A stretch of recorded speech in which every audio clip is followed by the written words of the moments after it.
Up, book people! I just realized that I probably should have deleted some of the things I recorded before.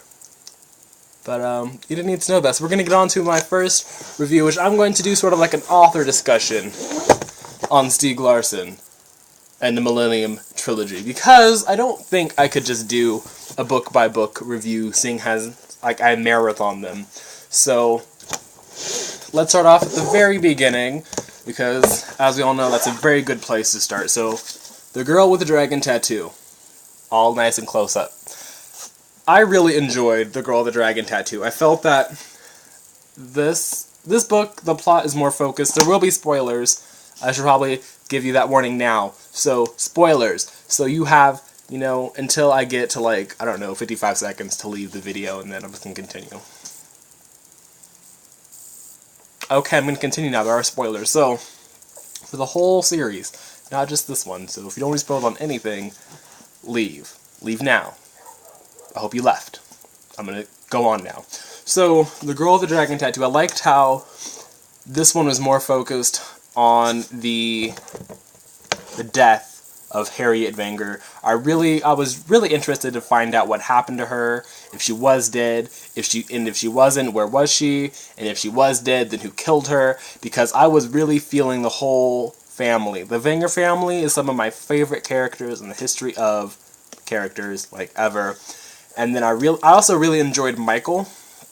I can't say his last name for the life of me, but Michael was a really good character, I felt, and I really enjoyed reading from him. But let me just say that after reading Lisbeth Salander and what Stieg Larsson did with Lisbeth, not only in this one but in the whole series, her character just in general, probably one of my favorite female protagonists ever in the history of female protagonists. And I am forever going to compare female protagonists to Lisbeth because she was just so awesome and so I loved her. Every moment I got to spend with her was really great. Everything that happened to her, though, was really heartbreaking, and I felt like if I was a person who would cry during books, there would have been moments during this novel where I would have cried, particularly when she was being raped by her guardian, Berman. I think that's how you pronounce his name. That's how I read it, so that one, not Palmgreen. I liked Holmer Palmgreen so much, even though he's only in it for, bits and pieces, but I felt that I would have really enjoyed him if I got to see him more, and as the story goes on, you do get to see him more, so I really enjoyed that. I liked how everything wrapped up at the end. I did think the part about, I think it was Martin Wenger, I felt that his death was sort of just he died. Well, I guess it wasn't he died, but I don't know if I would have gone that way, but I'm not really sure what other way there was to go. I was really happy when Harriet wasn't dead, because that was huge plot twist, but I was feeling the plot twist. All in all, though, I felt that The Girl with the Dragon Tattoo was just an amazing, encapsulated, mystery, and going into it, I had no idea what was going on, other than, the character's name. I knew there was a girl named Lisbeth, and that was pretty much it, because I had been pretty in the dark about it. So I was really happily surprised when I got to the meat of the story, and I found out that it was just a whodunit sort of a thing. So that I really enjoyed. Moving on to the sequel, The Girl Who Played with Fire. We're going to put it up here so I look less washed out. If I feel, that's why I'm going to keep holding this book. If you're wondering, why is he holding the book? Because it takes the sunlight, so I don't look as, disturbed. At least in my opinion. So The Girl Who Played with Fire. I really like this edition. So I would definitely recommend it if you have these at your local Barnes & Noble. I know some people don't like Barnes & Noble, and some people don't have a Barnes & Noble, but they're just chilling in my bargain book section, so I think it would be, I would go and look, because this was a great book. Moving on to, how I felt about this individually, not as a sequel. I felt that this was a really strong standalone book until the end, because there is sort of a cliffhanger, not even sort of, there's a major cliffhanger at the end of this book, which did sort of let me down, because The Girl with the Dragon Tattoo ended in a place where I felt that if it didn't continue, I would have been okay, but if it did continue, even better. But I feel that The Girl Who Played with Fire doesn't have that standaloneness where The Girl with the Dragon Tattoo did. all in all, though, I felt the story about, like, human trafficking, or I guess, you know, sex trafficking, not really human trafficking, but, you know, there's still people, you know, so I'm not really sure what to define it as, but that was a great story. The story about, is this the part where, I don't want to, no, that's the girl who kicked the hornet's nest. I don't want to get into that yet, even though there will be spoilers. I want to keep everything straight. I did feel that this didn't feel as connected to the first book as a sequel should have felt, which, in hindsight, is, like, a really stupid complaint to have, because, like, that's probably a good thing that I didn't feel like it needed to rely on the Girl with the Dragon Tattoo, but I felt that the events that played out on the Girl with the Dragon Tattoo weren't really emphasized in the Girl Who Played with Fire, except from the part where Elizabeth has all the money that she took from the Winterstrom group. I felt that was the only thing that really connected the two, and then the brief mentions of Elizabeth saving Michael's life. But it didn't really feel like a sequel to me so much as a book with the same characters in the same world, if that makes any sense. It might sound stupid, because I think it sounded stupid, but whatever. All in all, though, this was probably my favorite of the three, if I could have a favorite, which I don't really think I could, but I did like the human trafficking story, and I think that's what really stuck out to me the most in this one, hid in the back of the book, like you could see it. Definitely worth a read, and, well, I'm spoiling things, so hopefully you did read it, and hopefully you know, agree, but you don't have to. Feel free to have a differing opinion.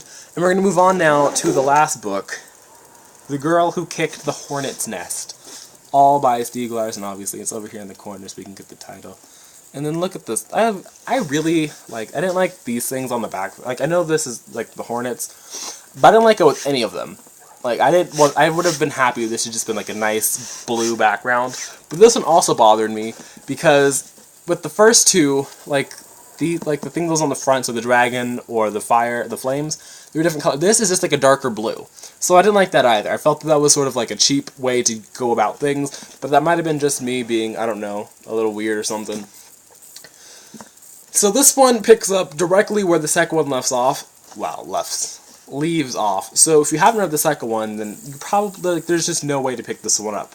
It's not the same as, like, The Girl with the Dragon Tattoo, where you could have just read that one and not really have continued, or even The Girl Who Played with Fire. I think you could have really picked up The Girl Who Played with Fire without reading the first one and been perfectly fine.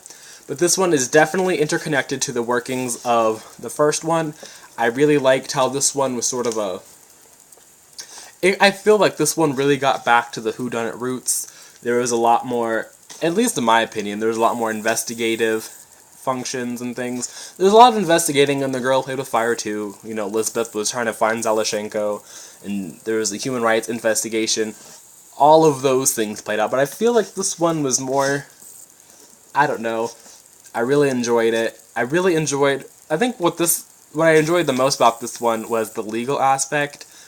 So I was a little saddened when Elizabeth's trial was, like, all of maybe 2 chapters, but they were probably the best 2 chapters in the trilogy, probably, in my opinion. Those chapters, the way they were written, and the way Michael's sister, Anita, I think that's her name if I remember correctly, she was just boss, and she was I just loved every second of it. So those 2 chapters made this book for me, I think. Not that the rest of it was boring or anything, but those 2 chapters definitely worked. There was a lot of, hopefully you didn't have to hear that, because my cousin wanted to be an idiot and be really loud for no reason. I'm recording now because it was nice and quiet, so I don't know why he would do that. But this was probably great. Wow, I don't know why I said probably great. Those 2 chapters, though, were probably the greatest 2 chapters in the series, and I loved every moment I got to read them. So overall, I definitely would give ooh, look at that. It looks all nice and pretty. The Millennium Trilogy is just A+.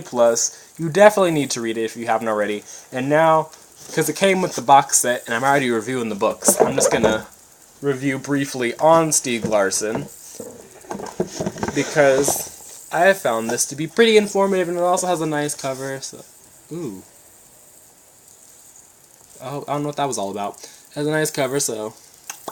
And these... If I didn't like about this cover, even though I like the stuff on the back on any of them, there's more crosses on this, like there's more of them than there are of like the Hornet or the Flames or the Dragon.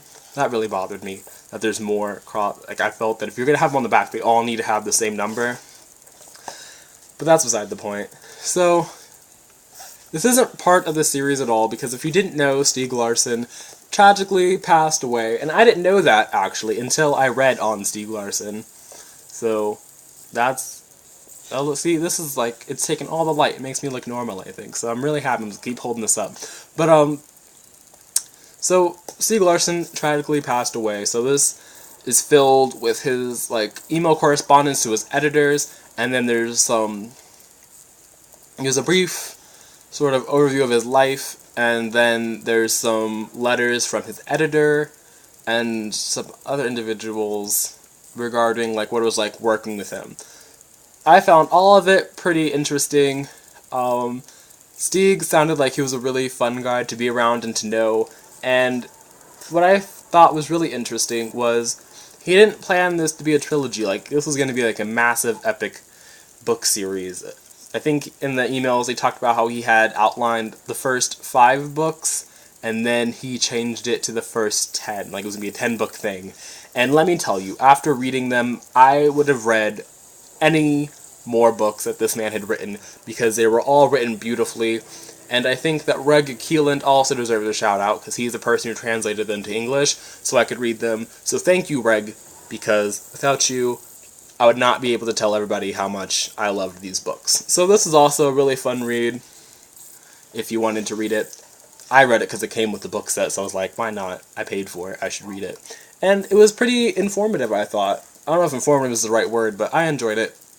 So, if you've read the Millennium Trilogy, and I hope you have, because I warned you to leave if you hadn't, you know, for potential spoilers and things, let me know down in the comment section below what you thought, and I'll get back to you a little bit later, because I need to go get some water so I can, you know, keep reviewing books for you guys. So, until next time, bye.